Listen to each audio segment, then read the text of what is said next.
Isang mapagpalang araw po sa ating lahat. Ako po si Emmanuel o Alejandre. Ito ang aking daily devotion ngayong November 25.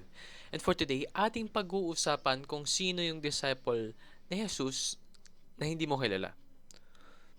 And today we are going to talk about Zealots. Now the Zealots were a Jewish revolutionary group in the New Testament era who resisted Roman rule. Kumbaga, in modern times, meron tayong mga revolutionary groups dito sa Pilipinas, no? And they are comparable to that because they believe strongly in their principles and they back up those principles using violence or political uprising, no? They longed for Israel's freedom but misunderstood God's kingdom as something to be attained by political revolution. Tama yung intensyon nila na pag um, panatilihin yung holiness ng Israel, no?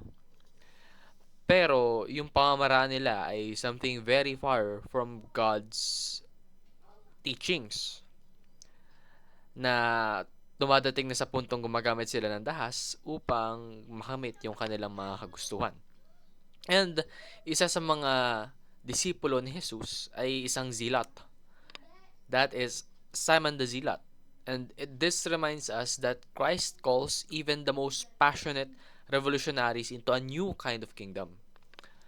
One built not on swords but on the cross. So, pinapakita daw po nito na kahit yung mga tao na naligaw sa landas at gumagawa ng mga pamamaraan na hindi naman naaangkop ay ginagamit pa rin ng ating Panginoon para sa kanyang plano. Kumbaga, dahil nga po sa kagalingan ng ating Panginoong Hesukristo, nakikita niya yung use ng mga tao kahit na meron silang pagkakamali. In a way, it's turning evil into good, no? Sabi nga sa Luke chapter 6 verse 15, Matthew, Thomas, James, son of Alphaeus, Simon who was called the Zealot. So, dito talaga mapapakita natin na iba't iba yung mga tao na nagfa-follow kay Jesus and yung kanyang kapangyarihan ay kayang-kayang ma-unite yung mga taong to. May mga taong katulad ni Simon na zealot, ginamit pa rin siya ng Panginoon. Meron namang mga taong katulad ni Matthew na nasa Rome, no? Kumbaga, silang dalawa ay magkalaban naturally. Kasi isang zealot na ayaw sa mga Romans tapos isang Roman ay nagsama upang magbigay ng pugay at maglingkod sa Panginoon. So, truly, wonderful talaga ang inner workings, ang methods ng ating Panginoon. So, zealots are willing to die for politics and religion. Now, we can definitely say that their methods are wrong. Their methods are not aligned with God's teachings. But it is true that they are very passionate to the point na kayang-kaya nilang mamatay para dun sa kanilang pinaglalaban. So, zealots oppose foreign kings and pagan Rome. Galit na galit talaga sila sa mga kabilang ibayo, lalong-lalo na yung mga taong hindi agree at hindi naniniwala sa ating one true God. Because zealots are passionate for King Yahweh. Therefore, kapag merong mga emperors, no, sa panahon na yon na hindi sumasamba kay King Yahweh, galit yung mga zealots sa mga emperor na yon. Because they believe in false gods. So, mapapareflect ka talaga, no? These group of people, the zealots, were definitely religious. They have faith towards God. But the thing is, yung faith na yun, ginagamit nila in a not so appropriate way. In a way that is very far from the teachings of God's kingdom. So, mapapatanong ka, kung yung mga zealots handang mamatay para dun sa faith nila,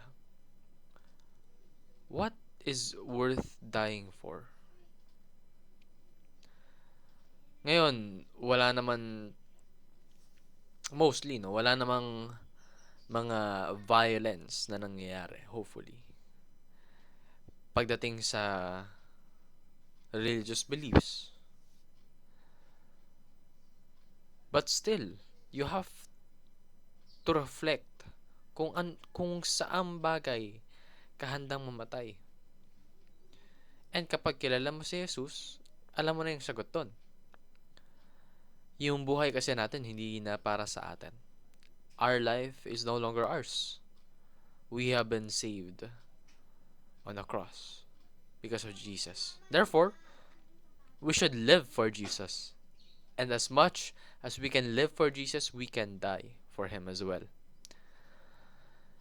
And aside from that, you can also ask yourself, what evil do you oppose? Kung yung mga zealots, ino-oppose nila yung mga Romans or yung mga taong merong faith towards a false idol, a false god, then ano yung mga bagay na kinakalaban mo?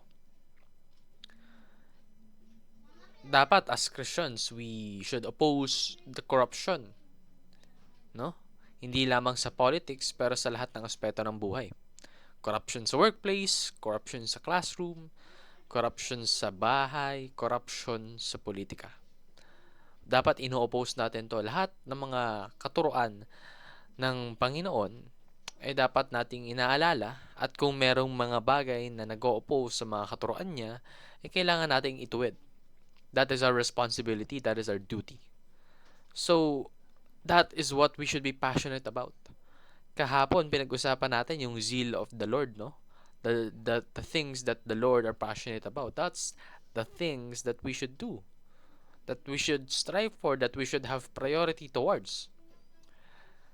We should always, and I mean always, try to glorify and honor God's name.